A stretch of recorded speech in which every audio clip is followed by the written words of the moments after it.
final. Depois que o professor terminar as explicações, aí a gente abre para as perguntas. Deu certo, então. Então, vamos lá. Boa noite a todos. Nesse momento, nós somos 62 pessoas nessa sala. E o nosso propósito aqui, então, é falar sobre a nova pedagogia, nova entre aspas, eu vou explicar isso ao final da minha fala, né? E essa suposta nova pedagogia, dentro de 2 ditames que estão aí, e que nós vamos tentar pensá-los, tentar discuti-los e ver como se situa, então, né, essa nova pedagogia entre a ADCN e a BNCC, portanto. Inicialmente, eu quero abraçar a todos vocês, né, um abraço virtual, porque à medida que vocês iam entrando, né, o pessoal do 4º ano, nossa, quanto tempo, né? A gente não se encontra presencialmente, então é uma mistura de saudade, de alegria e de felicidade por vocês estarem finalizando, né, essa etapa. Nós estaremos juntos esse semestre, né, esse semestre atípico que começa em novembro e termina em março, e justamente com dois componentes-chave, né, que são a pedagogia em espaço não escolar e o TCC também. Então, vamos caminhar juntos pelo CIAR nesses 2 componentes, ok? Então, vamos lá. Quando eu pensei esse tema, ele emerge de algumas inquietações dos educadores de todo o Brasil, né? Mais especialmente no ano passado, eu acompanhei diversas falas de educadores sobre essa questão da BNCC, né? E também dessa nova DCN, que é a DCN de 2019, e nesse processo, nessas palestras que eu assisti, né, a gente pôde visualizar muito quais eram, ou quais são ainda, né, essas inquietações,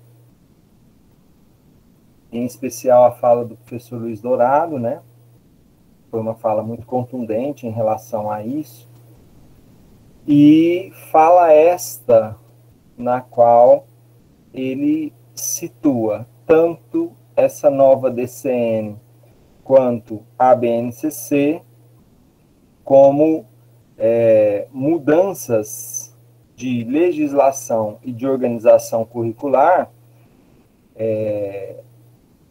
no viés do setor privado, da educação privada do Brasil, né?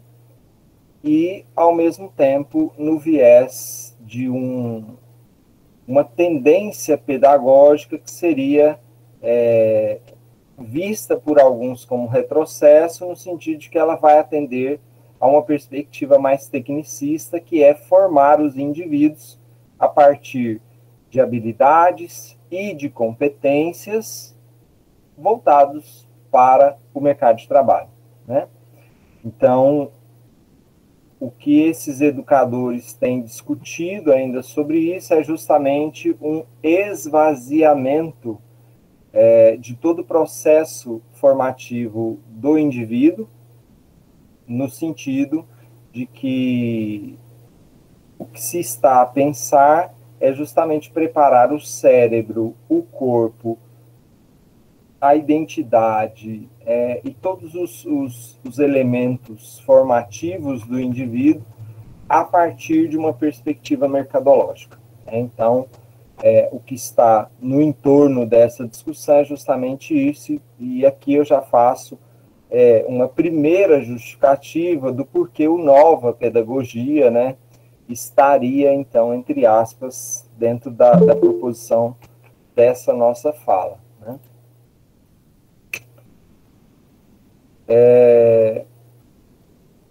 Eu gosto de brincar com a ideia de que quando os católicos vão à igreja, antes de entrar na igreja, eles fazem o sinal da cruz, né? Que é um símbolo que representa o início de um momento, de uma oração, de uma reflexão, enfim. Então, me parece que quando a gente fala, ou vai falar, ou vai se atrever a falar de educação no Brasil, principalmente nesses tempos em que nós estamos vivendo, né, que são tempos realmente difíceis para a educação, difíceis para o cidadão, difíceis para os menos favorecidos, é essencial a gente começar, então, essa fala com Paulo Freire, né? De modo que Paulo Freire vai sinalizar que a educação, ela é um ato de amor, e por isso um ato de coragem, né? Para amar aquilo que se faz dentro da educação, nós precisamos necessariamente de amor. Pelo outro, pelo processo, pelo conhecimento e uma profunda coragem de dizer aquilo que nós temos que dizer e de ensinar aquilo que nós temos que ensinar. Ou seja, nós somos, enquanto educadores, proponentes de uma educação que Paulo Freire se atreveu a chamar de libertadora. E se a maneira como ensinamos, ou a maneira como nós trocamos experiências nesse processo de aprendizagem, né, ele não for uma maneira libertadora, então nós estamos apenas funcionando como uma engrenagem de um sistema falido, né? O nosso encontro em sala de aula, de fato, tem que ser um encontro com o estudante, tem que ser um encontro com o acadêmico, tem que ser um encontro com a criança. E enquanto encontro, tem que ser uma celebração do saber. Tem que ser um banquete ao estilo filosófico. Então é assim que eu gostaria de começar a minha fala e chamo vocês para nós refletirmos sobre essa questão. O que é currículo, né? Pode parecer uma pergunta extremamente batida e vocês ouvem isso em praticamente todos os componentes, né? Eu estou tentando me desacostumar a falar a palavra disciplina, né? Porque essa palavra já caiu há muito tempo e a gente continua utilizando essa palavra. Disciplina para cá, disciplina para lá, né? Então, eu estou tentando substituir essa palavra por componente curricular, né? Então, o que é currículo? Se a gente pensar naquela menina, naquela bela menina, que em uma manhã reúne algumas frutas, doces, um pedaço de bolo e um pouco de café ou chá, coloca em sua cesta, veste a sua capa vermelha e vai ao encontro da sua avó, mas ao chegar lá se depara com um lobo que devorou a sua avó e felizmente ela encontra no caminho um caçador que resolve toda a situação simplesmente matando o lobo e tirando de dentro dele a vovó. Nós temos aí um exemplo clássico de um currículo. Ou seja, quando eu explico alguma coisa a alguém, quando eu, em sala de aula, proponho um conteúdo que eu preparei a partir de uma ementa, a partir de uma matriz curricular, esse conteúdo, ele não é por si só apenas um conteúdo, mas ele é uma parte de um currículo. Ou seja, Eu gosto de me referir a currículo como tudo aquilo que se ensina e se aprende dentro de um processo pedagógico. Então, se você me perguntasse, Gilson, o que é currículo, eu te diria justamente dessa maneira.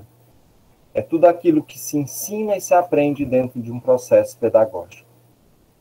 E mais se aprende do que se ensina, né? Tanto é que uma das tendências da educação hoje não é mais você falar em processo de ensino-aprendizagem, mas em processo de aprendizagem. O que alguns educadores entendem como sendo também um esvaziamento da função docente. No sentido de que, se é só um processo de aprendizagem, então onde está o docente nesse processo? E aí, numa atitude revolucionária, nós poderíamos dizer, o docente também está na aprendizagem, porque ele também aprende com o processo, né? Mas isso não nega toda essa tendência de esvaziamento da figura do educador, do mentor, do mestre, no sentido de que existe um segmento muito crescente no nosso país, que é a educação à distância, e esse segmento chamado educação à distância, à medida que ele avança, eliminam-se do processo a figura do docente. Então, aqui nós queremos pensar currículo a partir de duas dimensões. A primeira delas é justamente a primeira proposta nossa, que é, portanto, então, a DCN, ou seja, que é a diretriz curricular para a formação do pedagogo, diretriz essa que foi promulgada no dia 20 de dezembro de 2019. E depois pensarmos a Base Nacional Comum Curricular. Eu sei que, metodologicamente, pessoal, a gente deveria começar pela base, que é maior que a DCN. Tanto é que a DCN é baseada, ela tem por norte a Base Nacional Comum Curricular. Mas, nesse caso, cabe analisar a DCN de uma maneira mais extensa e pensar de uma maneira mais breve a Base Nacional Comum Curricular, justamente porque ela será muito bem trabalhada ao longo do curso, ou já foi trabalhada ao longo do curso de vocês, ou em palestras que vocês tenham assistido. Ou seja, essa é uma discussão que vem desde 2015, né? Então já é uma discussão grande. E eu entendo que a DCN, como é muito recente, ela ainda está em processo de estudo, de análise, de discussão, de debate, e assim por diante, tá? Então, principalmente para o pessoal do primeiro ano de pedagogia, né, que chega no curso e recebe uma avalanche de informações, né? Então, aqui vai mais uma informação para vocês.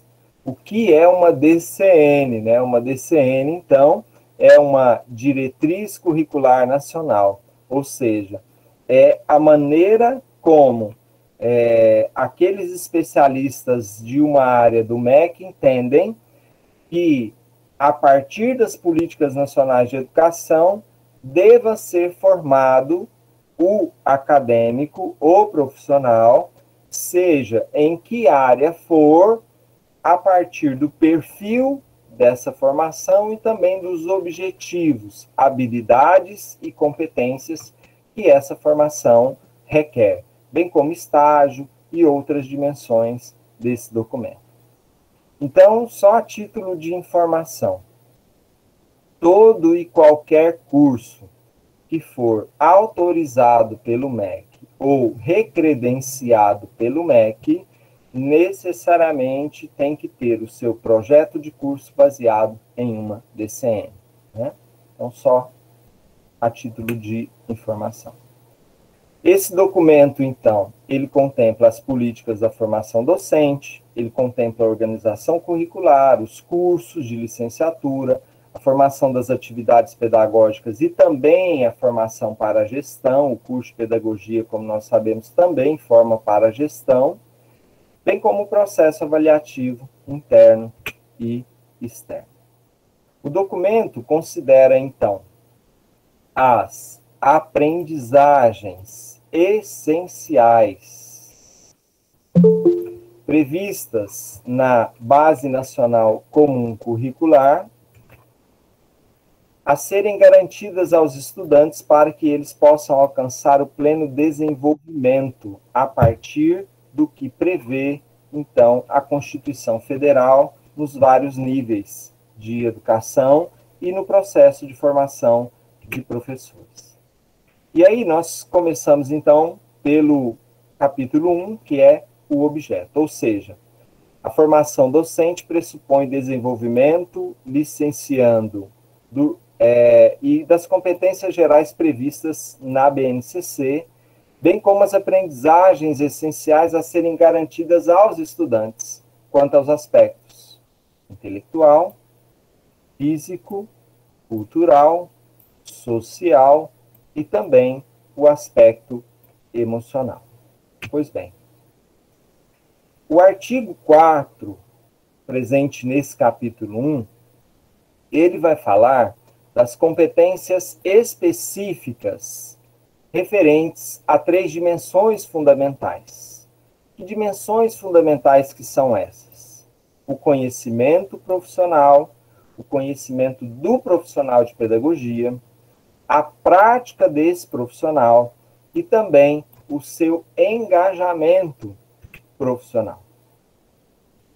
Depois, nós temos, então, no parágrafo 1, as competências específicas da dimensão de conhecimento profissional. Então, na primeira dimensão conhecimento profissional, o formado em pedagogia, no curso de pedagogia da UEG, Campus Quirinópolis, ou em qualquer curso de pedagogia que seja ministrado pelo Brasil, deve dominar os objetos do conhecimento e saber como ensiná-los. Demonstrar conhecimento sobre os estudantes e sobre o que eles aprendem e como eles aprendem. Reconhecer os contextos de vida dos estudantes e conhecer a estrutura de governança dos sistemas educacionais. Então, vamos entender isso um pouco mais de perto. Quando a gente pensa no domínio que o pedagogo tem que ter desse processo, que é o processo de aprendizagem, em relação aos saberes e aos objetos do conhecimento que ele vai ministrar, nós estamos pensando, a partir da BNCC, na questão das linguagens, língua portuguesa, educação física, arte, língua inglesa, a questão das ciências humanas, história e geografia, das ciências da natureza, da matemática e do ensino religioso.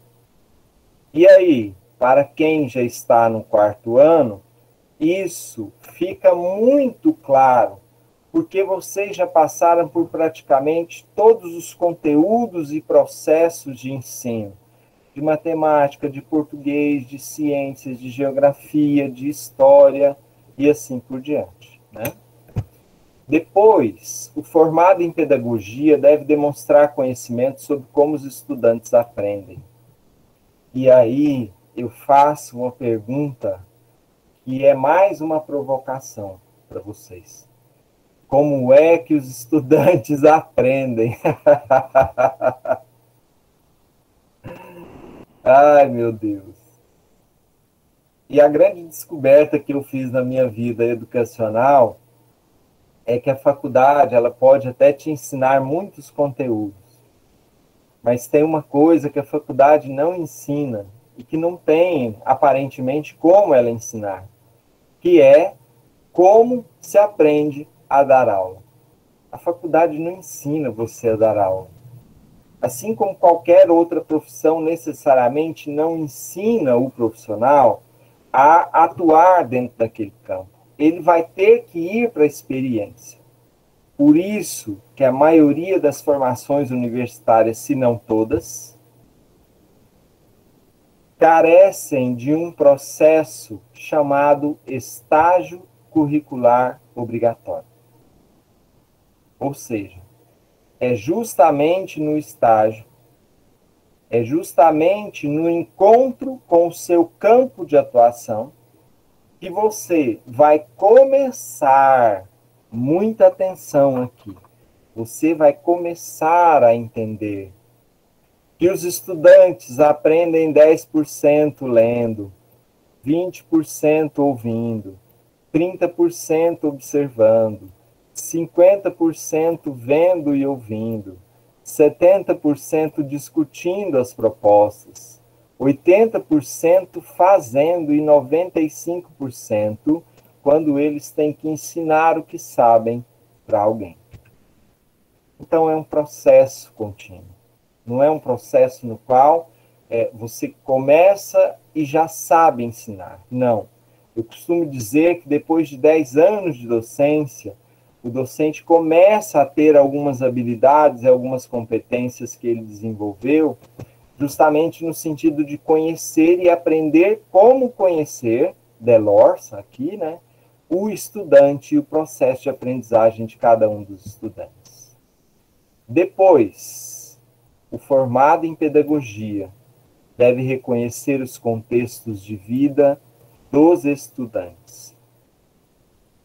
O que é conhecer os contextos de vida dos estudantes, se não ter empatia por eles, se não amar esses indivíduos, se não entender todo o processo histórico que eles viveram, todos os traumas que eles viveram dentro da educação, porque o espaço educacional também é um espaço traumático e nós sabemos disso. A gente não precisa ir longe, basta citar, por exemplo, a palmatória, que vem à nossa mente uma série de informações, uma série de contextos, de conhecimentos, de fatos, de traumas que nós vivenciamos na educação, ouvimos alguma pessoa vivenciar, né? Depois, quarto e último dentro desse item, dentro desse artigo 4, o formado em pedagogia deve conhecer a estrutura e a governança dos sistemas educacionais. O que é isso, então? Ele deve saber do processo de gestão. O estudante deve, no momento que ele estiver vivenciando o componente curricular de gestão, né? E aí os vários nomes que o componente gestão escolar tem, né? Ou vai ganhando ao longo dos anos, né? Das mudanças de currículo, das mudanças de PPC, de matriz. A gestão é uma parte importante. Nós entendemos que nem todo mundo tem habilidade para a gestão. Nesse aspecto, eu sempre gosto de citar um artigo do Anísio Teixeira, o grande educador do Brasil, de 1961, um artigo, quando ele falava que existe uma dificuldade imensa de encontrar profissionais aptos à gestão. Então, essa é uma área que nós precisamos olhar com muito carinho e com muito cuidado dentro do nosso curso. Depois, no parágrafo 2, nós temos as competências específicas da dimensão prática profissional. E aí eu vou pensar cada uma com vocês. A primeira delas é planejar as ações de ensino que resultem em efetivas aprendizagens. A grande preocupação com o processo de aprendizagem é a efetivação desse processo. Quem já fez parte do projeto de extensão que eu coordeno, que é o Neuroeducação, vivenciou muitas vezes a experiência com crianças de 5º ano que mal sabiam escrever seu nome, que mal sabiam quanto era 2 mais 2. Ou seja, não tinham as habilidades essenciais mínimas de matemática e de linguagem para seguir adiante no processo de ensino. E isso tem um nome. O nome disso é fracasso escolar. Quando a prática de ensino ela não é efetiva, quando a prática de aprendizagem não é efetiva, nós temos aí a presença do fracasso escolar. Por quê? Primeiro, porque é um desafio muito grande envolver a família nesse processo. Seja pelo tempo, seja pela saúde emocional dos pais, muitas vezes vão acompanhar a criança e acabam brigando com a criança, traumatizando a criança, né? Seja pelo fato de que o espaço da sala de aula, ele sempre vai se mostrar insuficiente para se aprender tudo que se tem para aprender. Então, nós precisamos ficar atentos a isso. Depois, como competência específica da formação do pedagogo, criar e saber gerir ambientes de aprendizagem. Bem, vocês estão aí no sofá, na cadeira, em frente ao computador, no celular, sentados, parados, ouvindo e vendo a minha fala. A sala de aula não pode funcionar assim. A sala de aula, ela tem que ir sempre, sempre, sempre, sempre além da sala de aula. E muita gente vai dizer assim, então é o ensino híbrido. Não, é o ensino múltiplo, como vai dizer Edgar Morin. É o ensino pluri, é o ensino da complexidade. É o ensino do multiverso, ou seja, todas as dimensões que estão no entorno da vida daquele indivíduo, elas têm que ser ou têm que estar presentes nesses ambientes de aprendizagem. E aí, o terceiro ponto, um ponto que a Andréa gosta e fala muito bem sobre isso, que é a questão de avaliar o desenvolvimento do educando, a aprendizagem e o ensino. Essa semana eu vivi um processo interessante numa outra instituição que eu trabalho, que foi o seguinte: a discussão era se as provas do segundo bimestre do segundo semestre seriam presenciais ou EAD, né?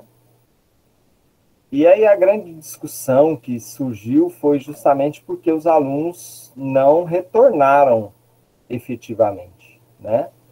Eles estão, a maioria deles, assistindo no sistema remoto, como nós estamos aqui agora. E aí uma questão que foi debatida foi justamente isso. Qual é a necessidade de aplicar uma avaliação remota, que o aluno pode pesquisar onde ele quiser, se eu considerar que a avaliação, além de um teste de aprendizagem que exige memória, que exige relação, que exige silêncio, que exige reflexão, por que eu não pegar o processo que aconteceu durante o semestre ou durante o bimestre e não utilizar esse processo como avaliativo? Ou seja, a cada aula eu exijo ou eu peço ao estudante que ele dê uma devolutiva, na forma de uma pergunta, na forma de uma fala, na forma de uma explicação, na forma de uma relação que ele tenha que fazer. Então, aqui, quando a gente pensa em avaliar o desenvolvimento do educando, a aprendizagem e o ensino, nós necessariamente precisamos pensar que o professor, ele não pode mais ficar só na dimensão do aulismo, de dar aula, de falar e não colocar o estudante para pôr a mão na massa, para produzir o seu conhecimento. Lá atrás a gente viu que quando o estudante discute o que ele sabe, ele retém 70% e consegue aplicar essa informação. Quando você consegue aplicar uma informação que você aprendeu aqui no curso, o seu conhecimento deixou de ser um conhecimento fragmentado que passou a ser um conhecimento que realmente vai somar e vai se efetivar na sua vida profissional. E a quarta competência específica da dimensão prática profissional é conduzir as práticas pedagógicas dos objetos de conhecimento, das competências e também das habilidades. No contexto de pandemia, eu entendo que é muito difícil promover isso, mas muito difícil mesmo.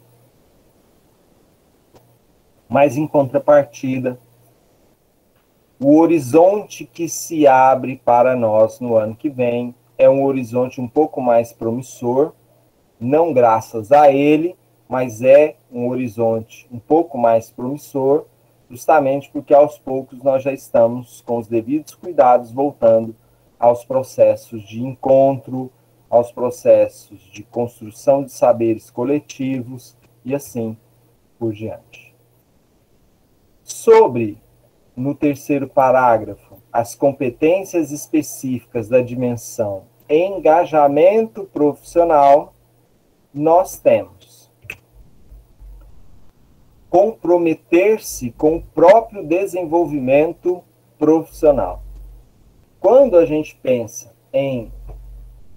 no nosso processo e na nossa formação e desenvolvimento profissional, num primeiro instante eu consigo pensar em duas coisas.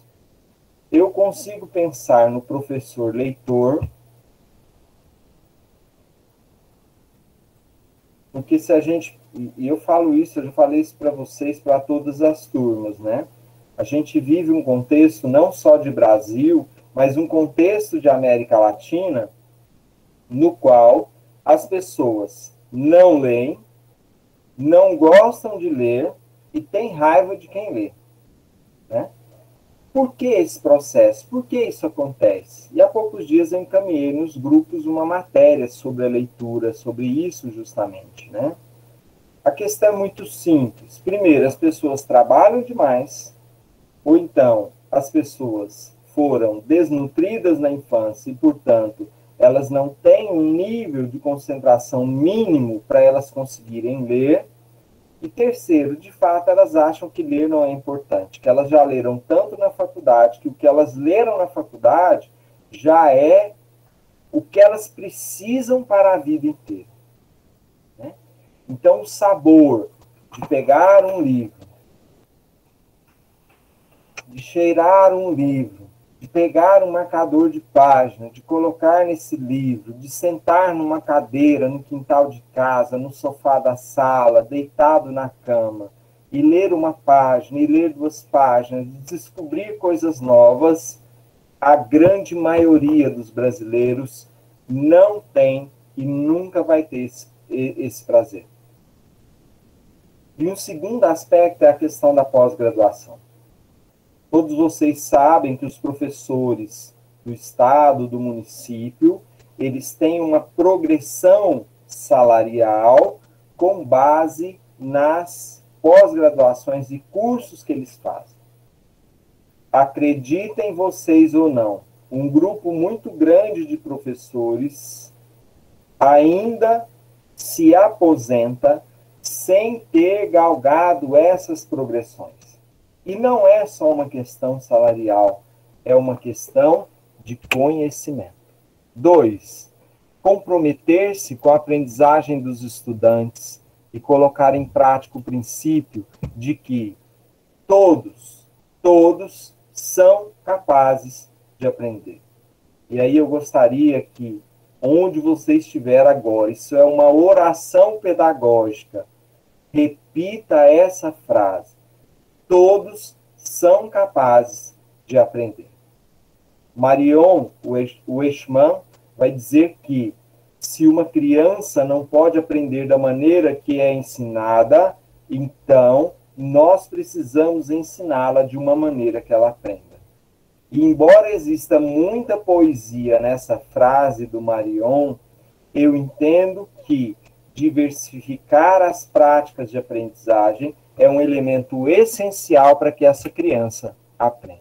Depois, participar do projeto pedagógico da escola e da construção de valores democráticos. Ou seja, realmente ter voz nas reuniões de pais, ter voz nos dias coletivos, ter voz na sala dos professores, ou seja, encontrar o seu espaço dentro do contexto escolar para que você consiga, de fato, então, se manifestar a partir do seu conhecimento, a partir da teoria que você teve acesso. E quarto, engajar-se profissionalmente com as famílias e com a comunidade, visando melhorar esse ambiente escolar.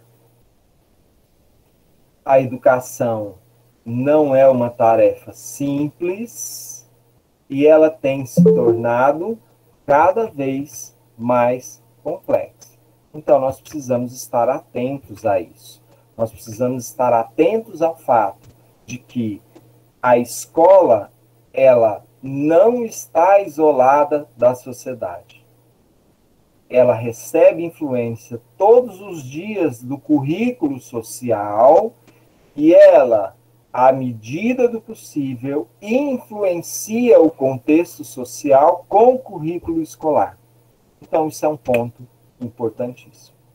No capítulo 2, nós temos os fundamentos e a política da formação do estudante de pedagogia. E aí, no artigo 5º desse capítulo, vai se falar da formação dos professores e demais profissionais da educação, conforme a LDB 9394/96, que é a Lei de Diretrizes e Bases da nossa educação. Bem como a questão dos objetivos das diferentes etapas da educação básica. E aí nós temos, então, que a formação do pedagogo, ela tem que ser uma formação sólida, desde quando esse indivíduo entrou na escola. Não é depois que ele chega na faculdade, é desde que ele pisou no chão da escola. Essa sólida formação básica deve estar acompanhada desse indivíduo. E nós sabemos que muitas vezes isso não acontece.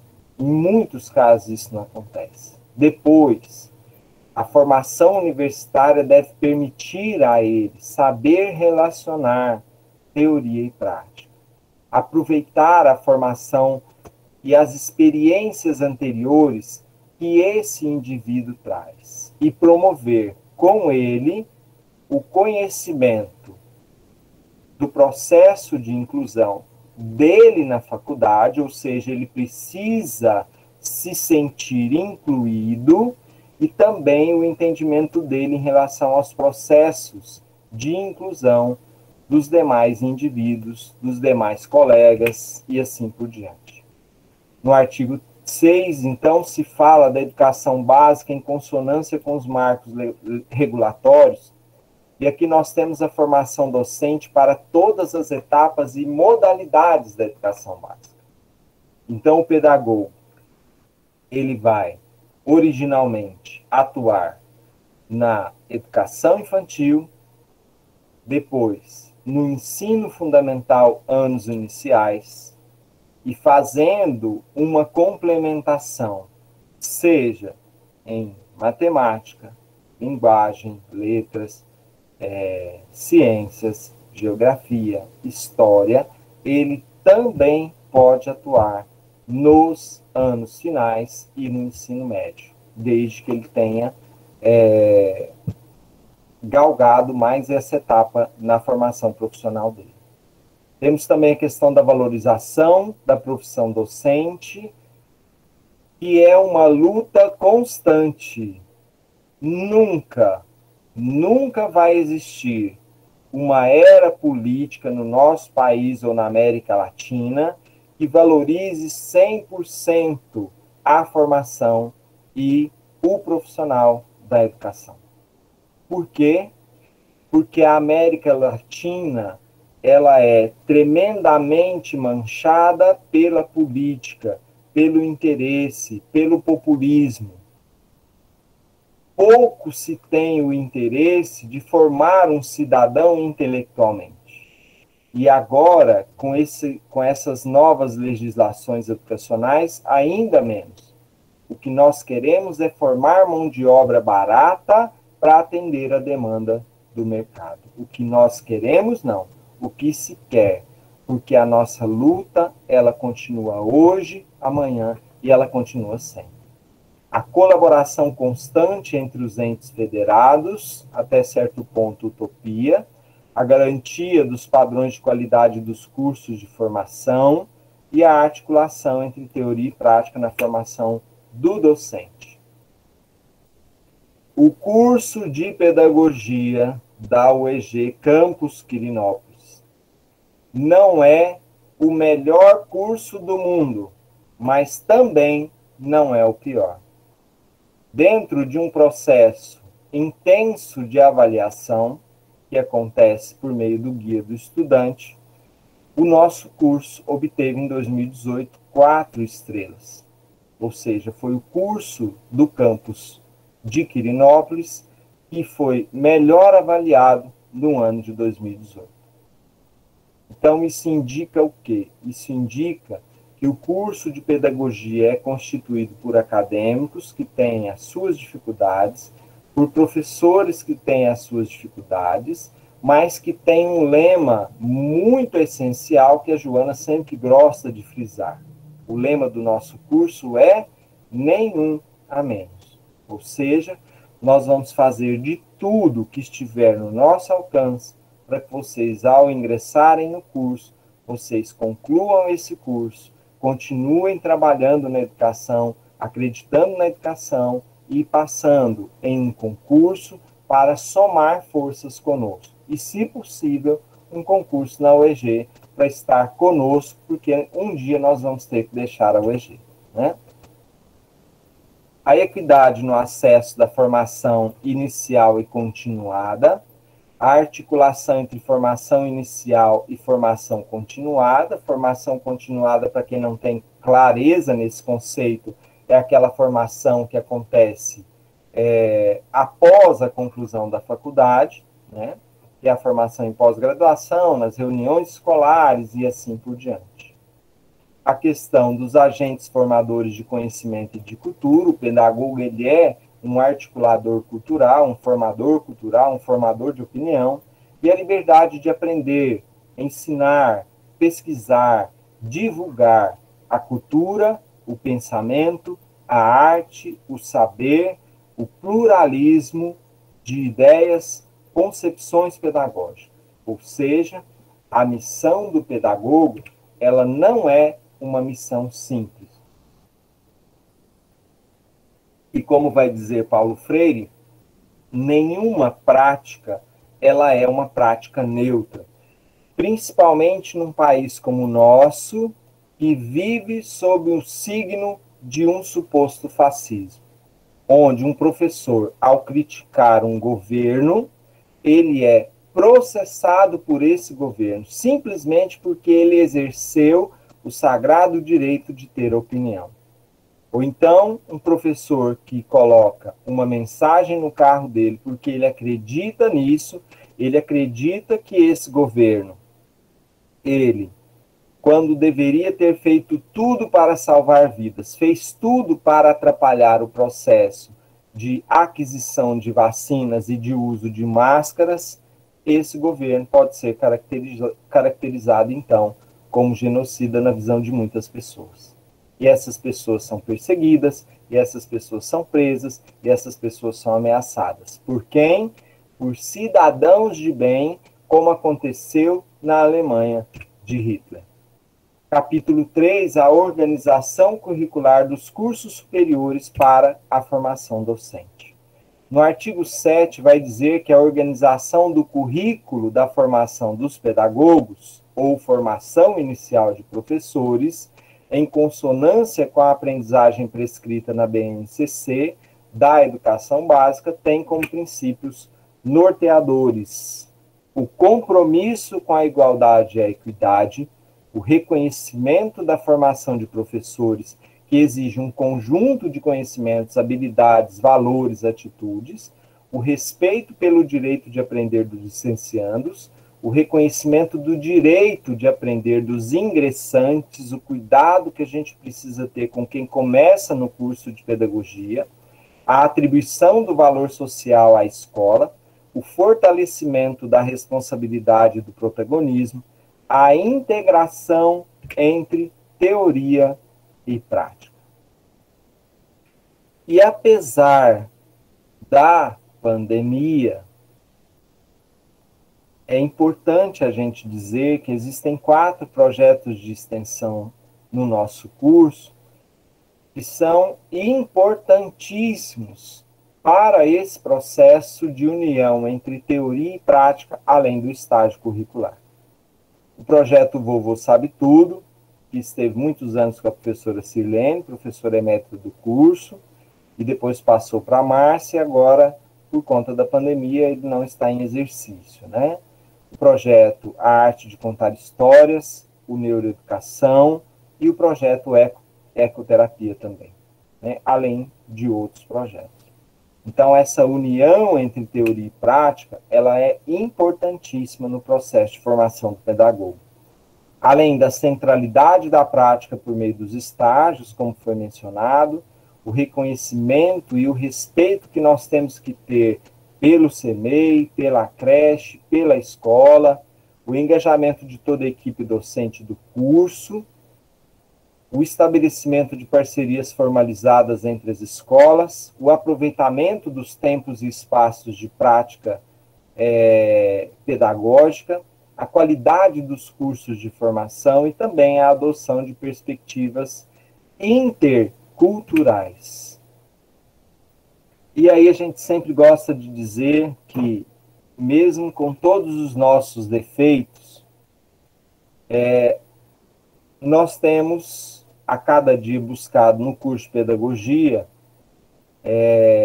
ter uma parceria cada vez maior um com o outro. Ou seja, eu sei que é exagero o que eu vou falar, mas a gente respira esse curso 24 horas por dia. Ou seja, a gente sempre está conversando, ou eu e a Lúcia, ou a André e a Joana, ou a Márcia e o Carlos, ou todo mundo junto. A gente está sempre conversando sobre o curso de pedagogia, sobre as ideias que a gente vai tendo, sobre as dimensões que a gente precisa melhorar e assim por diante. Artigo 8º, os cursos de formação inicial devem ter como fundamentos o desenvolvimento de competências de leitura e produção de textos, o compromisso com metodologias inovadoras e outras dinâmicas formativas. E aqui eu destaco a disciplina, o componente curricular que eu trabalhei com o pessoal do primeiro ano, que foi o componente Mídias e Educação, no qual a gente teve a oportunidade de vivenciar vários processos de inovação da aprendizagem. Depois, a conexão entre ensino e pesquisa, uma conexão indissociável. Ensino e pesquisa têm que andar junto, assim como ensino e extensão têm que andar juntos. O emprego pedagógico das inovações e linguagens, a avaliação como parte integrante do processo da formação. E aí eu falo da avaliação porque no curso de pedagogia a gente tem como embasamento que o nosso curso precisa formar o estudante de tal maneira que esse estudante, ao terminar o curso, ele de fato esteja preparado para prestar um concurso público. Como é que se passa num concurso público? Você passa num concurso público fazendo uma prova de conhecimentos gerais e específicos, né? Se nós não aplicarmos avaliações durante o curso que te permitam essa preparação, quando você terminar o curso, você não vai conseguir, então, ter um bom êxito nessas provas, a menos que você tenha muita facilidade nisso. Então, o tio o tio vai ensinar um mantra para vocês hoje, tá bom?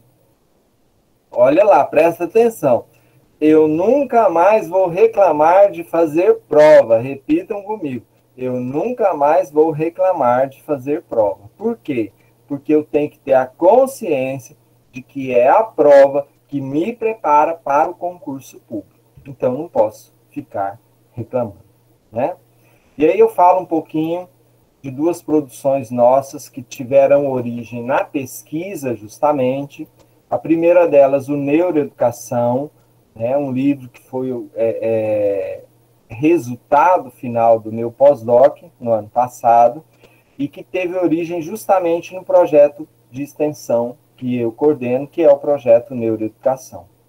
E como decorrência desse projeto, no começo do ano que vem, eu estou coordenando um projeto de pesquisa novo, inclusive a acadêmica Flávia, ela é bolsista nesse projeto, né? E é um projeto sobre nutrição e educação, ou seja, como é que a alimentação, nas suas mais variadas abordagens, influencia no processo de aprendizagem da criança, tá bom? Depois nós temos conhecimentos relativos à gestão educacional, volta a dizer a importância da gestão e da aprendizagem do que é gestão, de como fazer gestão, o reconhecimento da escola de educação básica como lugar privilegiado da formação inicial do professor, ou seja, o professor ele não vai aprender só na faculdade, ele vai aprender enquanto ele ensina ou enquanto ele media processos de aprendizagem. O compromisso com a educação integral dos professores e as decisões pedagógicas com base em evidências científicas, ou seja, eu tenho que saber Vygotsky, eu tenho que saber Piaget, eu tenho que saber as teorias educacionais. Por quê? Porque eu preciso aplicar essas teorias e perceber se elas de fato funcionam com esse grupo, com aquele grupo, com o outro grupo, tá? Depois a formação para atividades pedagógicas e de gestão, como foi dito. E aqui eu quero destacar a formação para atuar na administração, no planejamento, na inspeção, na supervisão e também na orientação educacional. Capítulo 8º, processo avaliativo interno e externo. E aqui nós destacamos a avaliação que vocês vivenciam ao longo do curso, as avaliações de aprendizagem e das competências, o processo avaliativo que deve ser diversificado e adequado a cada uma das realidades de vocês, o processo que pode ser na forma de monografias, de exercícios, de provas, de apresentação de seminários e trabalhos, de relatórios, de projetos de atividades práticas, de portfólios, e etc, e etc, e etc. Respira. Ai, meu Deus do céu, todo mundo cansado já, né? Porque é uma palestra que traz muita informação e realmente eu reconheço que não é tarefa simples falar de diretriz e base da educação para o ensino superior. Não é mesmo, né? Mas aí nós finalmente entramos, então, na Base Nacional Curricular e eu prometo que essa é a parte final dessa fala e depois eu já passo para as questões de vocês, né? E ela é uma parte mais leve também, que a própria DCN. Até porque não dá para a gente discutir muito aqui base, eu vou passar por alguns pontos de maneira en passant e vou dar mais atenção à questão das habilidades, das competências. Então, vamos lá. Desde antes de 2015, mas efetivamente a partir de 2015, o Brasil viveu um grande processo de discussão nos municípios, nos estados e depois nacionalmente para constituir um currículo padrão para todo o país. E ele foi chamado de uma Base Nacional Comum Curricular, que estabelece, vamos lá, conhecimentos, competências e habilidades que se espera de todos os estudantes ao longo da sua vida escolar básica. Então, esse documento já fica claro aqui que ele está baseado em conhecimentos, saberes, teorias, competências e habilidades. Se a gente pensa a BNCC a partir da educação infantil, as crianças, elas têm alguns direitos, e eu quero ressaltar que isso não é nenhuma novidade para quem conhece o RECENEI, ou seja, os Referenciais Curriculares Nacionais da Educação Infantil. São 3 volumes e mais um volume falando sobre educação especial, né? E que prevê, então, que toda criança tem direito de conviver com outras crianças, de brincar com outras crianças, de participar de atividades e brincadeiras, de explorar o espaço do CEMEI, de expressar-se, de dançar, de rir, de pintar e também de conhecer-se. Então, ela tem que ser, ou melhor, tem que ser oportunizado a ela esses processos. E esses processos, eles são divididos na Base Nacional Comum Curricular a partir de 5 campos de experiência.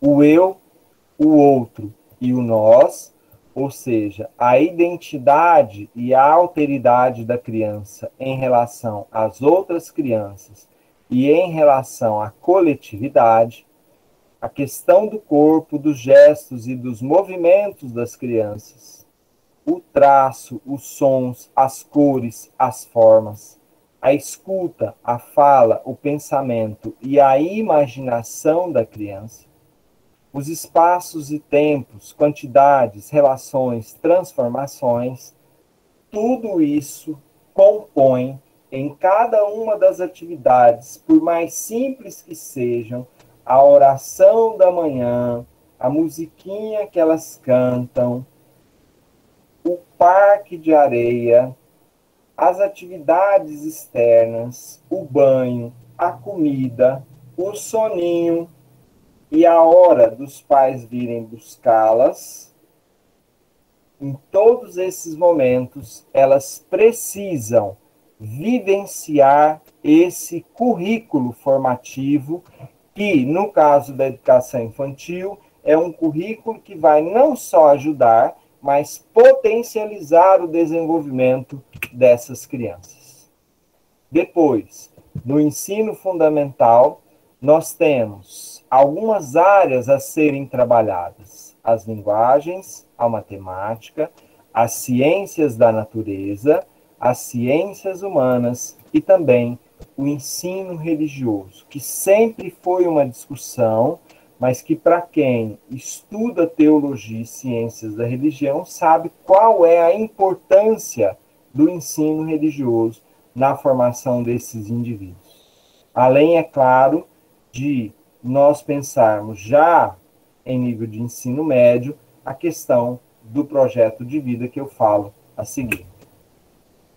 Pensando, então, no ensino médio, a Base Nacional Comum Curricular prevê praticamente as mesmas áreas de conhecimento, de saber do ensino fundamental, sobretudo os anos finais, mas com algumas ressalvas em relação à questão das habilidades a serem trabalhadas com esses indivíduos. E aqui nós temos a grande questão da sociologia e da filosofia, que cedem espaço, então, ao projeto de vida, né? Para quem já ministrou o projeto de vida no ensino médio, não sei se algum de vocês já teve essa oportunidade, o projeto de vida, ele nada mais é que uma formação e uma potencialização das escolhas profissionais e atuação profissional que essa criança vai ter, que esse jovem vai ter, que esse adolescente vai ter, né? A grande questão aqui é se eu consigo formar esse indivíduo para o mercado de trabalho ou conscientizá-lo da vida profissional dele sem a filosofia e sem a sociologia. Então, é essa a discussão que está no entorno da questão do projeto de vida na Base Nacional Comum Curricular. Seja como for, a base, ela tem por meta desenvolver 10 competências gerais com esses indivíduos, e essa, então, é a fala final da minha palestra dessa noite.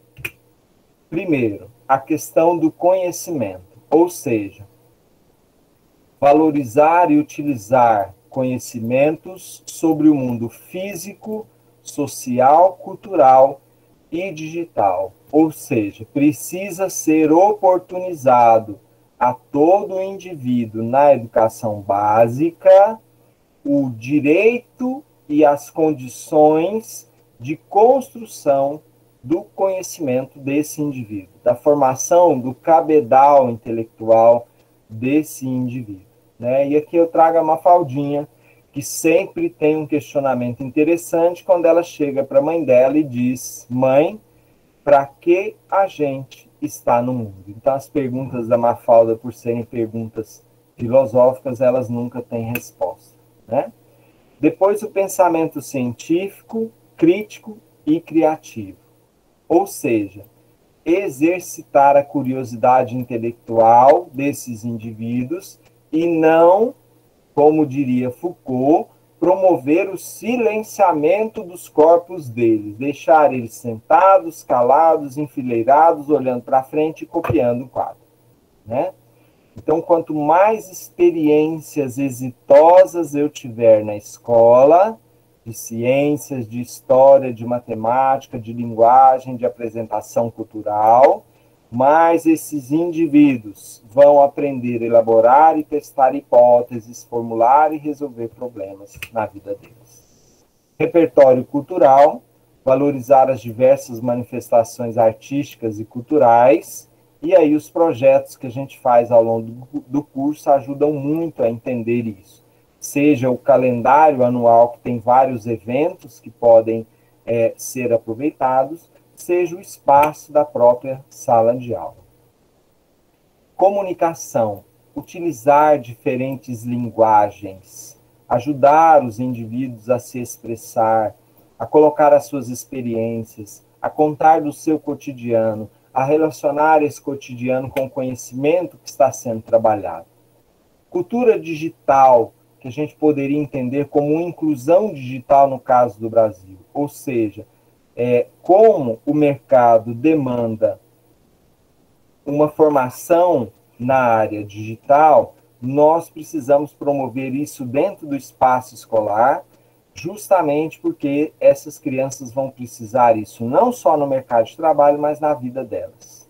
E muitas vezes, a gente sabe disso, são elas que nos ensinam e não nós que ensinamos isso a elas.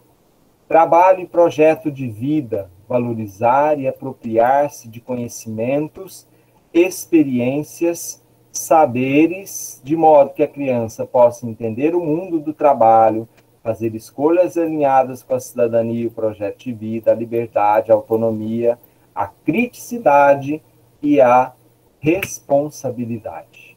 Depois, desenvolver nesses indivíduos a capacidade de argumentação, de defesa das suas ideias, de formação libertadora da consciência desses indivíduos. Conhecimento e autoconhecimento. Ajudar a criança, ajudar o jovem a falar de si, a desabafar, a colocar as situações que ele vivencia para que ele possa ser, então, trabalhado no sentido pedagógico, em sua saúde física, emocional, reconhecimento das próprias emoções e dos outros, autocrítica e etc. Nono e penúltimo. Empatia e cooperação. Exercitar a empatia, o diálogo, a resolução de conflitos e também a cooperação. E aí o 10º, a responsabilidade e a cidadania. Mostrar para essa criança que o mundo em que ela vive, que o espaço da sala de aula é idêntico à postura dela em relação a esse mundo e a esse espaço. se ela tem consciência e ajuda, se ela ajuda a manter a organização, se ela tem uma alimentação saudável, tudo isso vai contribuir para a saúde social, cultural desse espaço no qual ela está inserida. E aí, agora sim, fechando a minha fala, pode-se falar em uma nova pedagogia ou nós estamos a falar em uma concepção pedagógica que apenas olha para o mercado de trabalho? Porque quando a gente pensa em formação de habilidades, e isso não é de agora, eu publiquei no ano passado o livro Pedagogia em Espaços Não Escolares, que já é o resultado de muitas aulas que eu trabalhei sobre isso no curso nosso, né, de pedagogia. E lá, quando a gente vê a teoria das inteligências múltiplas de Howard Gardner, quando a gente vê os 4 pilares da educação de Delors, quando a gente vê os 7 saberes necessários para a educação do futuro, ou então as 10 competências para ensinar do Pirrenot, nós estamos diante de um traçado histórico no qual se está a pensar unicamente uma formação para o mercado de trabalho e não uma formação paideia, uma formação integral desse indivíduo. De modo que o que eu diria para vocês aqui é: não existe um novo caminho, não existe entre a DCN e a BNCC uma nova pedagogia.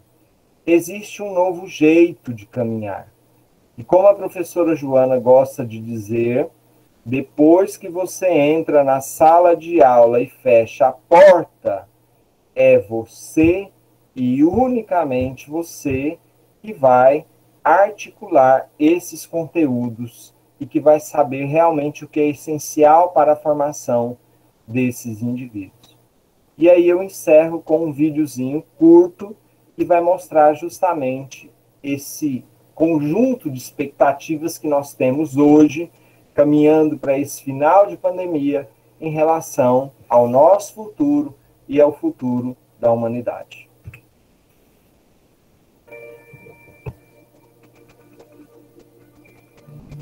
Perguntaram às pessoas como elas imaginam o futuro do mundo. Eu, sinceramente, eu não acredito no mundo melhor, não. Eu acho que a tendência, é piorar. Eu acho que vai cada vez piorar, porque o pessoal vai votar, nem sabe quem está votando. Acho que tem qualidade de vida, de pertencer à natureza. Acho que todos nós já perdemos em relação, e isso é algo que vai acontecer também com as futuras gerações. O planeta não tem mais volta. A agressão que a gente fez ao nosso planeta, a gente não vai conseguir desfazer. Terão mais guerras, com certeza. A guerra, para mim, não vai parar, nunca. Depois os filhos deles também falaram que como eles veem, como eles esperam o futuro, né?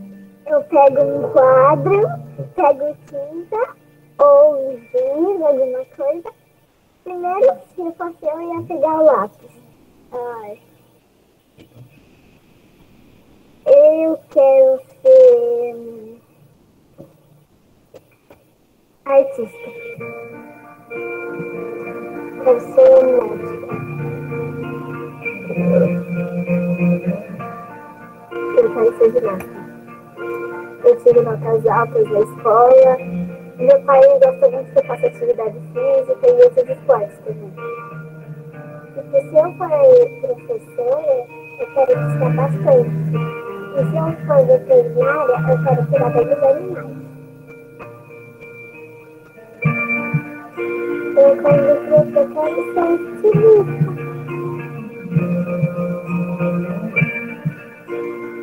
Porque eu quero fazer roupa brilhante.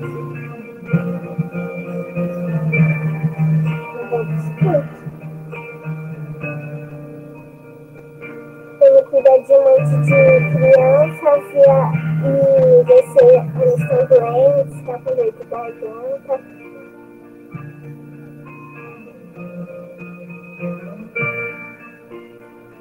como os seus filhos vão se realizar se o mundo melhor não existir. É a mensagem do vídeo, então.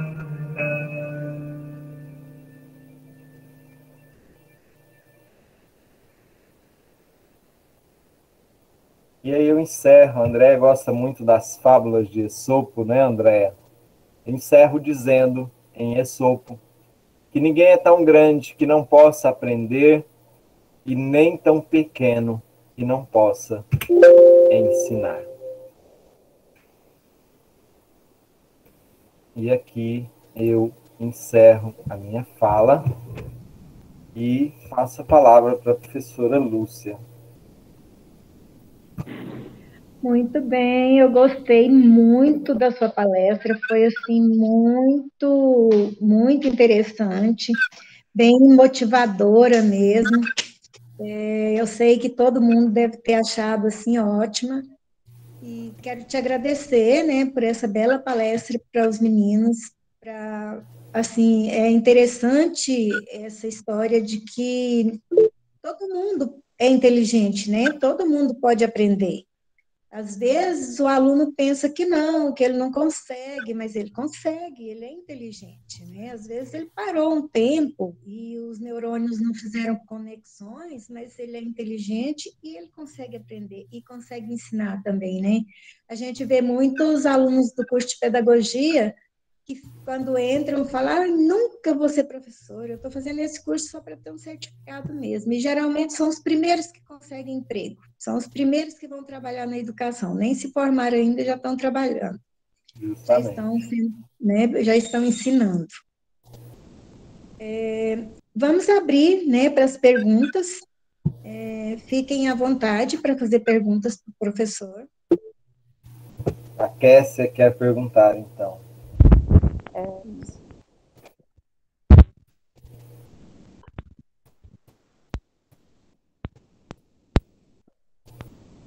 Não estamos escutando ainda, Kessia.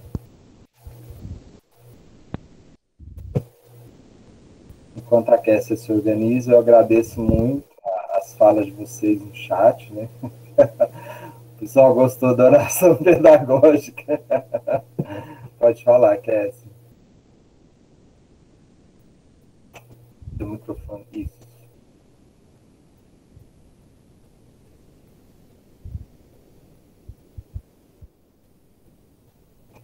Acho que você está com algum problema do microfone. A Kessia está emocionada porque ela já terminou o TCC dela. Ai, ai. Organiza aí seu áudio, então, Kessia. Eu vou passar para o Eurípides, aí eu volto em você. Ah, internet. Boa noite a todos e a todas. Noite. Obrigado, professor, por ter novamente o senhor nos passando esse grande aprendizado. Professor, uma dúvida que eu fiquei é a seguinte. O curso de pedagogia, ele é um curso construtivista. A pedagogia ele é construtivista. Cada professor está inovando, está renovando, está mudando, está se conscientizando.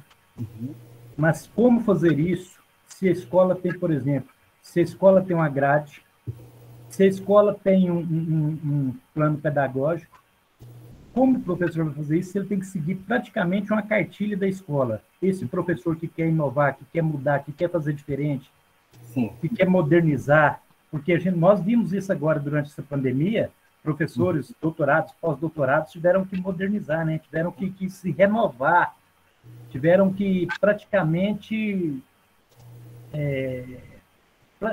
tiveram que aprender novamente como dar aula, como se inserir nesse contexto que estamos vivendo.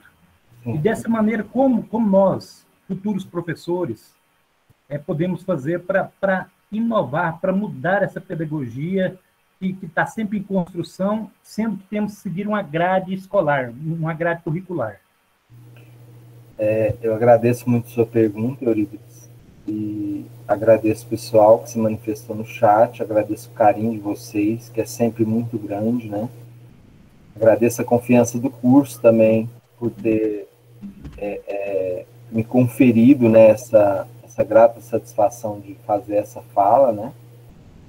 E E eu vou te responder como eu respondi para minha esposa há 2 semanas atrás, quando ela, numa das nossas conversas do final do dia, chorou e me relatou todo o cansaço dela com esse processo de retorno às aulas presenciais. Minha esposa trabalha integral em um CEPI de Quirinópolis, e dizendo que em alguns momentos dava vontade de ser simplesmente o professor tradicional e não fazer, não sonhar, não é não fazer, é não sonhar em fazer a diferença na vida do estudante, que é acolher o estudante, ser empático com ele e falar, manifestar-se, organizar processos de aprendizagem que realmente envolvam o estudante, né? Sobretudo no ensino médio, e muitos estudantes, por conta da origem social, econômica, enfim, ainda não entenderam, como vocês da faculdade já entenderam, qual é a importância, mas principalmente o significado de poder estar sentado em uma sala de aula. Coisa que a maioria absoluta dos seus avós, dos pais dos seus avós, dos seus tataravós e de todas as gerações anteriores a você, talvez até tenha desejado, mas nunca conseguiu fazer. E aí eu disse para ela o que o Fernando Pessoa disse para nós. Que o poeta é um fingidor, que finge tão deverazmente que chega a fingir que é dor, a dor que deveras sente. Ou seja, trocando em miúdos, muitas e muitas vezes eu fingi para colegas meus da educação, não me refiro aos colegas do curso de pedagogia, que eu não acreditava na transformação da consciência e da vida do aluno, só para eles não me encherem o saco e nos bastidores, ou como a professora Joana diz, depois que eu entrei na sala de aula e fechei a porta, ali eu fazia o que eu tinha que fazer. Ali, eu não era o professor de filosofia, que é a minha formação original, mas ali eu era o filósofo. E ensinava, e instigava, e como dizia Sócrates, eu picava a anca da mula preguiçosa de Atenas para que ela começasse a pensar por ela mesma. Então, Eurípides, nós não temos que mostrar para os outros que nós estamos inovando. Nós temos é que inovar. É isso que importa. Mostrar para os outros é mera vaidade. Inovar é essencial. Numa palestra que eu assisti certa vez no YouTube, a mulher dizia que a criatividade é a filha mais ilustre da inteligência. Então, nós precisamos ser criativos no processo de aprendizagem. Pergunta da Kessia. Professor, a minha pergunta é sobre os prejuízos na formação, tendo em vista que nesse momento de pandemia, a interação foi prejudicada e, no meu caso, foi difícil dar continuidade no curso, pois tenho muita dificuldade de aprender só. E eu digo assim para você, Kessia. Não é só você que tem dificuldade de aprender só.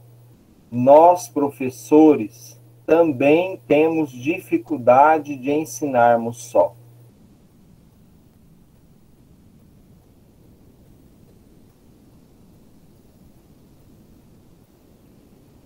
Muitas vezes, a hora que terminava uma aula no Meet, eu chorava.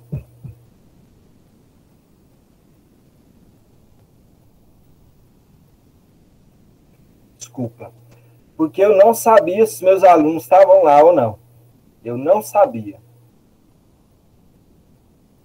Então, assim, a gente sabe que foi muito difícil para vocês. Mas não tenham dúvida que foi muito difícil para nós também. Foi muito difícil. E só Deus, para nos ajudar a superar todas as deficiências que nós nem temos consciência que vão emergir a partir do fim dessa pandemia. Só Deus. Só Deus sabe, Kessia, quando aquelas pessoas que estão comendo restos de ossos que elas tiveram que comprar, que não foi dado a elas. Só Deus sabe quando aquelas pessoas vão poder se alimentar de novo.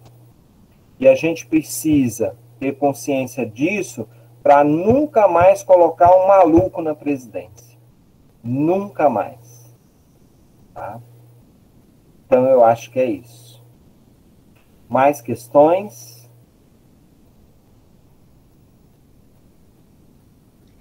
Porque se a vacinação tivesse acontecido antes, né, nós teríamos voltado há muito tempo.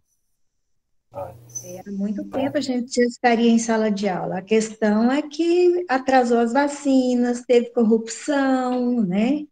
Queriam ganhar dinheiro. Corrupção foi imensa, né, gente? A corrupção foi por todo o país, de governadores, né? Todo mundo quis lucrar com essa pandemia. Infelizmente, foi isso. As pessoas morrendo e as pessoas pensando em luto, né? Aqueles respiradores que foram comprados na Amazônia, que nunca chegaram, que nunca existiram, né? Dinheiro que poderia ter sido gasto salvando vidas, né? Então, só falando um pouquinho, essa questão de aprender sozinho, é uma coisa que a gente tem que se habituar também, porque na sala de aula a gente não aprende tudo que a gente precisa. A gente precisa aprender a estudar sozinho também. 50% do curso você tem que aprender sozinho. E depois, quando você se forma e vai fazer o mestrado, no mestrado você tem que se virar. O professor vai falar, vocês vão ler isso, isso, isso, e vão escrever. E você vai ter que se virar. Então, gente, essa educação remota, ela serviu para mostrar que sozinho também se aprende. Claro que a figura do professor é essencial para tirar dúvidas, né? Mas o aluno que vai para a sala de aula, por exemplo, o professor dá um texto para ser lido, para discutir na sala de aula. O aluno que vai sem sequer ter lido o texto, ele não vai aprender nem com o professor e nem sozinho. Então, é claro que o que eu acho que mais faz falta é essa interação com os colegas, a interação com o professor, mas o aprendizado sozinho depende muito da pessoa, muito da dedicação que ela tem aos livros. Mas eu sei que a maioria trabalha o dia inteiro, né? É impossível ter essa dedicação aos livros, impossível ficar meio período estudando. Então, quem trabalha o dia inteiro, o que ele vai aprender é só aquilo que o professor vai ensinar. Ele vai sair com uma formação debilitada, né? Uma formação deficiente. Mas ele vai aprender. Por isso que ela chama formação inicial, né? É por isso que chama formação inicial. Verdade, gente, Carla. Pergunta. O professor Gilson quer falar mais um pouco? Flávia, não falar não, eu quero ouvir mesmo as questões. Flávia Xavier. Boa noite, professor. Boa noite. Imenso prazer, né, estar te revendo, mesmo que seja online. Assim, não é bem uma pergunta, é mais um ponto de vista. Uhum.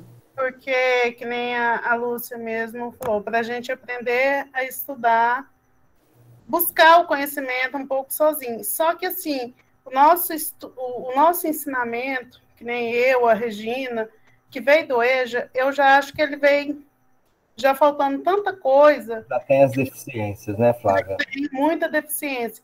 Então, assim, no meu ponto de vista, foi difícil para mim? Foi, porque eu queria desistir, eu chorei, eu falei que eu não ia dar conta. A Lúcia conversou comigo, me ajudou bastante, as meninas, Janine, a Fabiola. Só que, assim, eu acho, assim, eu tenho certeza que um ensino com um professor na sala de aula é outro nível, completamente diferente, não tem nem como se comparar a você buscar, porque muitas vezes você tenta buscar sozinho, mas você está tão perdido que você não tem direção. Sim. Então, eu me senti muito lesada pelo destino de querer fazer uma faculdade presencial e o destino fazer isso comigo.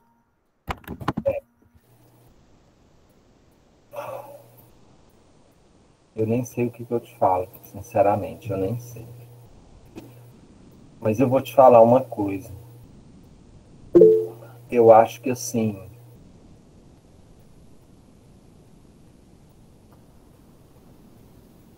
a minha formação, ela também foi muito deficiente mesmo. Ao ponto de chegar no ensino médio, eu fiz ensino médio no Colégio Agrícola, antigo Colégio Agrícola de Rio Verde,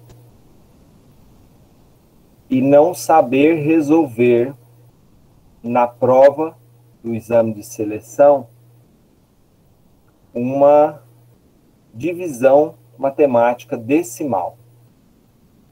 Coisa que o meu filho de 5 anos hoje sabe, porque eu aprendi no ensino médio e tenho ajudado ele a aprender também. Além de deficiências na língua portuguesa, além de outras deficiências. Então, assim, procurando bem, a gente vai ver que todos nós temos deficiências, Flávia. Todos nós. E que essas deficiências, elas não se superam em 4 anos, mesmo que nós estivéssemos 100% presencial. Não se superam. Eu terminei o curso de filosofia em 98, portanto, fazem 23 anos, 22 anos que eu terminei meu curso.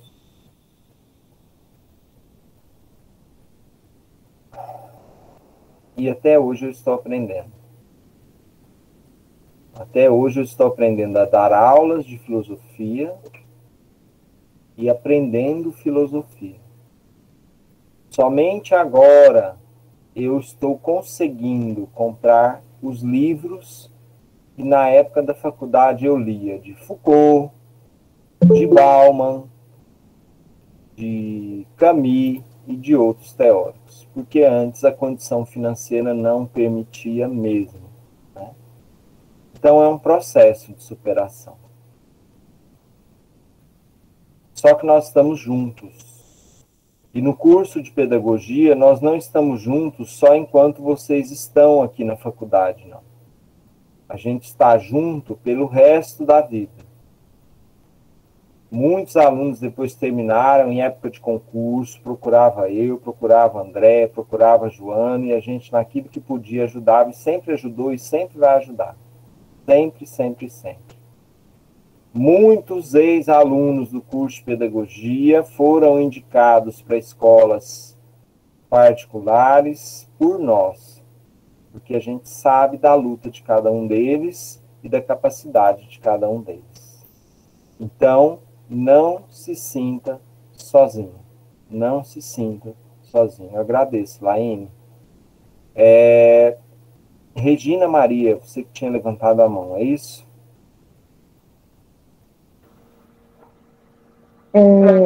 Eu vim de um curso aqui da cidade de Santa Helena, eu estava fazendo matemática, mas tinha um imenso desejo de concluir ele e ir para a pedagogia, né?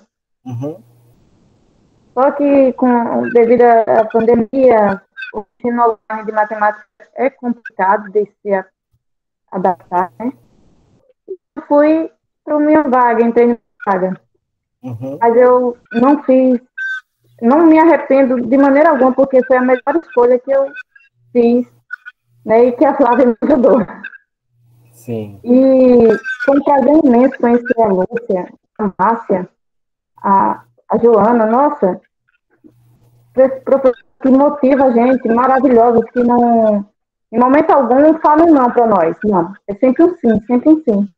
E hoje, assistindo a sua palestra, nossa, eu vou estudar com o senhor esse semestre, estou maravilhada, apaixonada, porque sei que eu vou aprender muito, sabe? E, nossa, eu fico pensando assim, meu Deus, porque eu não comecei a pedagogia junto com a Flávia? Porque, gente, eu sou apaixonada pela pedagogia e fiquei mais ainda ao conhecer vocês. Vocês são maravilhosos, gente, maravilhosos.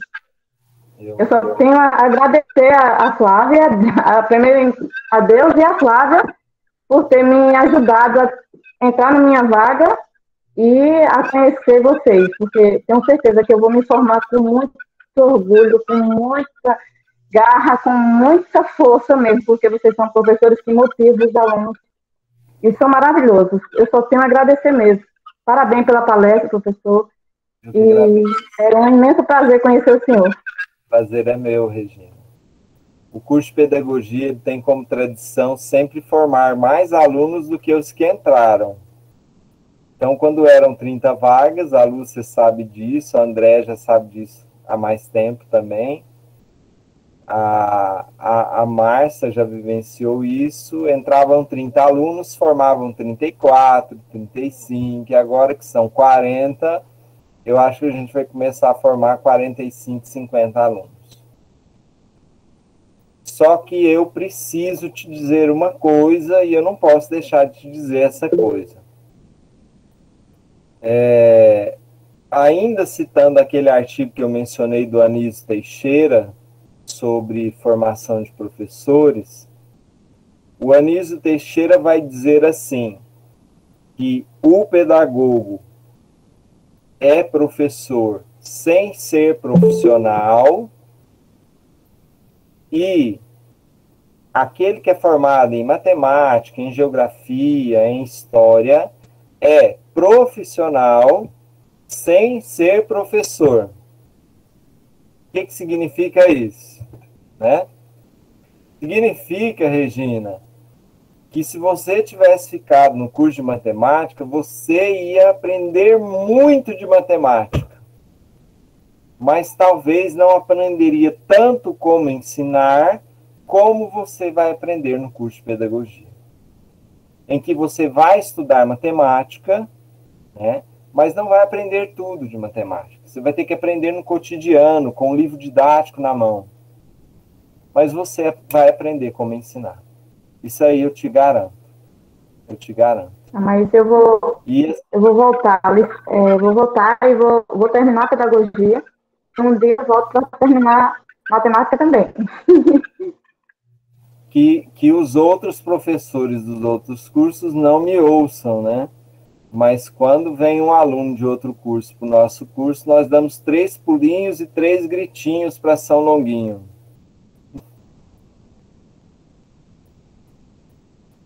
É isso. Muito obrigado pela sua fala, viu? A gente está a seu dispor.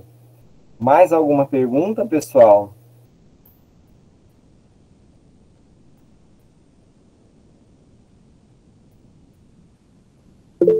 Carla Cristina, por favor.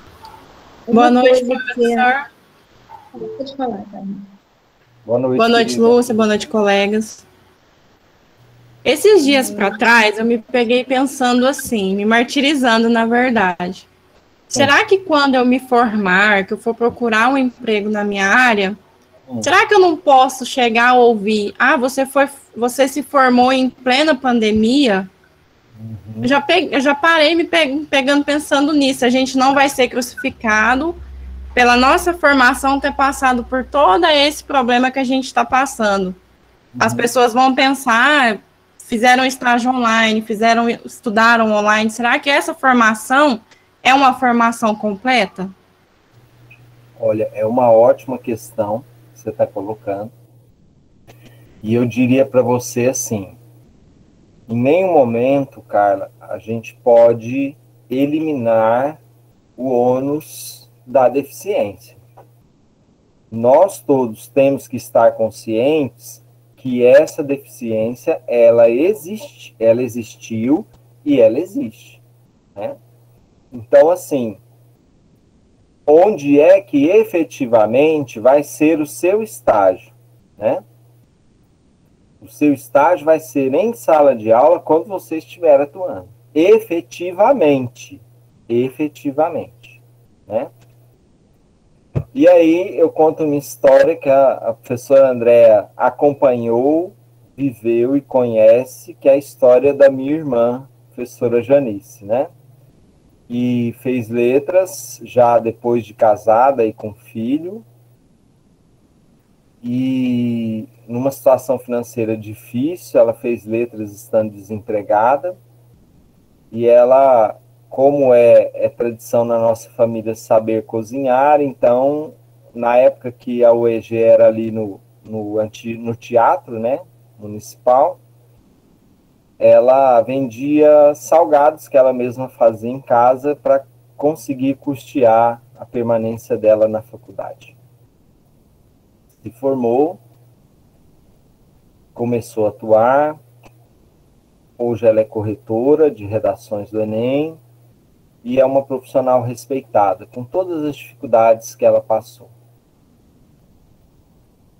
E como as pessoas conhecem apenas as pingas que a gente bebe, mas não conhecem os tombos que a gente leva, poucas pessoas, além da Andréa, sabem que a Janice, para conseguir espaço no mercado de trabalho, começou a dar aulas de catequese na paróquia de Quirinópolis, como uma forma dela estar em sala de aula e ganhar experiência na arte de ensinar.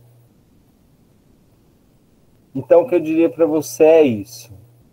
Realmente, a deficiência existe, e quanto antes vocês puderem estar em sala de aula, em Quirinópolis, em Caçu, em Santa Helena, já que cada vez menos pessoas querem estudar para ser professor, e aqui, infelizmente, eu peço desculpas, mas eu vou falar desse livro o resto da vida, né? 50 motivos para ser professor. A maioria das pessoas que reclama de ser professor, infelizmente, não descobriu o quanto é fantástico ser professor. Porque o dia que elas descobrirem, elas nunca mais vão reclamar de ser professor. Vão reclamar de estar cansadas, vão reclamar que realmente o governo salarialmente não nos reconhece como deveria reconhecer, mas de ser professor não. Porque encontrar com vocês é uma das experiências mais salvadoras que existe na nossa vida. Então, realmente não. Realmente nós precisamos seguir em frente, porque com deficiência ou sem deficiência, nós temos que matar esse leão e nós vamos matá-lo. Tá bom? É isso. Lúcia ia falar? Eu ia falar da importância do aluno de pedagogia e de qualquer curso de licenciatura se politizar, né? O aluno de pedagogia, ele vai enfrentar muitos problemas, provavelmente ele vai ser um professor de escola pública, e ele vai pegar salas lotadas, ele vai pensar, gente, eu não fui preparado para isso. Então, ele tem que pensar o seguinte, ninguém de nós, quando nós terminamos a faculdade, nós também não estávamos preparados. Por mais que nós tenhamos estudado em época que não teve pandemia, nós também saímos despreparados. A universidade, ela prepara 50%. O resto é prática, é vivência. À medida que a gente vai trabalhando, à medida que a gente vai se acostumando, aprendendo a lidar com as crianças, aprendendo a dar aula, aprendendo a lidar com pessoas, né? Porque aí você vai para a prática mesmo, você vai ter uma sala que vai ser responsabilidade sua, você vai ter ali 30 crianças e a responsabilidade é sua com aquelas crianças. Quem vai alfabetizar, né, a responsabilidade é muito grande. Então, o aluno, ele tem que se politizar. O que é se politizar? Entrar no partido? Não. Ele tem que conhecer a política que acontece no Brasil. Ele tem que conhecer, porque o que está acontecendo politicamente? Porque nós... Gente, minhas cachorras são escandalosíssimas. Eu tenho 2 Rottweilers doidas aqui. Ai, ai. Olha para aqui, vocês ouviram. E eu tenho uma cachorra que uiva. Ela não aprendeu a latir, ela só aprendeu a uivar.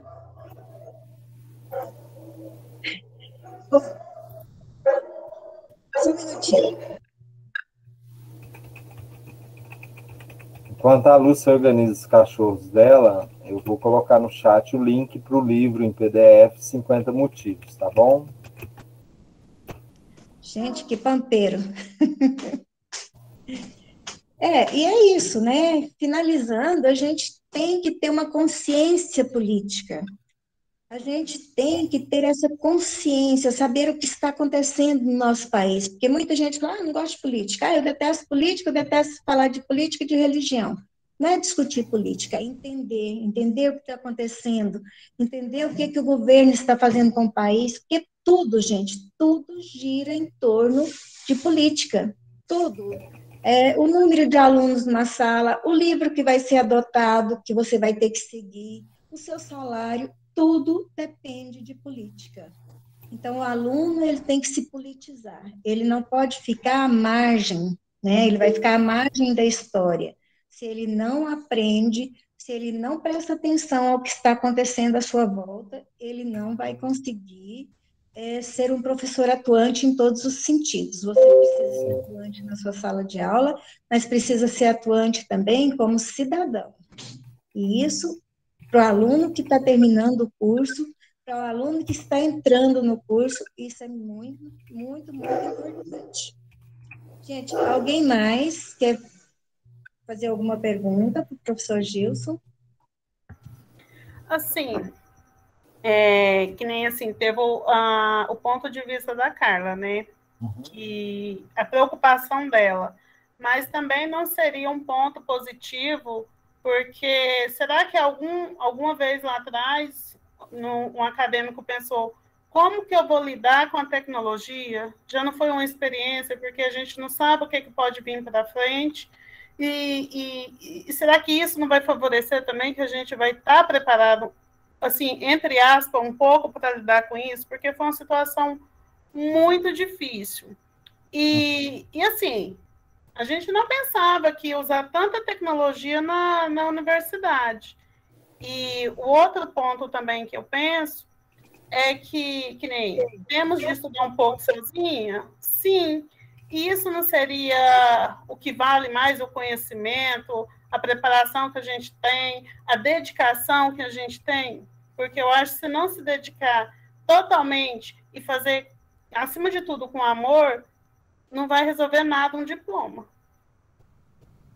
Ter aquele diploma ali, mas não se dedicar, não buscar. E apesar de ser difícil, de eu ter achado difícil, eu acho que isso foi uma experiência para mim, porque eu não entendia nada de tecnologia. E ainda não entendo muito, né? Às vezes a Jane que nos socorre daqui, dali, e a gente vai. Muito, muito pertinente a sua fala, porque uma das grandes dificuldades na educação sempre foi o professor saber lidar com tecnologias. Lembrando aquilo que o pessoal do primeiro ano cansou de escutar de mim na disciplina de mídias e educação, tecnologia em sala de aula não é sinônimo de inovação educacional, né? Então, é muito importante frisar isso, né? Mas saber lidar com tecnologia é importante. Certa vez, eu contei isso para eles, uma professora chegou para mim e falou como é que eu coloco um pendrive num computador. Uma professora não, uma coordenadora. E assim, eu quase tive um piripaque na hora, porque... Não fui realmente... Até saber colocar o pendrive no computador, ela sabia, mas ela não sabia como é que ela acessava os arquivos, né? Então, assim, olha, foi tenso aquele dia, viu? Foi muito tenso. Mas eu superei. Então, muito apropriada a sua fala, viu? Eu imagino, Janine, eu imagino. E no que depender de nós, vocês vão vencer esse preconceito, sim. Porque fora da OEG, a gente fala muito bem do nosso curso. E tem que falar mesmo, né? Primeiro, porque a gente ama o curso. Segundo, porque a gente ama cada um de vocês e a gente quer realmente sucesso de vocês. Nós torcemos por vocês, né? Eu acho que é isso. Fechamos, então, pessoal? E a gente não pode esquecer que você é aluno da UEG, do campus de Quirinópolis, então ele te representa. Você tem reclamação, faça para o professor, para o coordenador, para o diretor, mas fora da UEG, fora do campus, fale bem.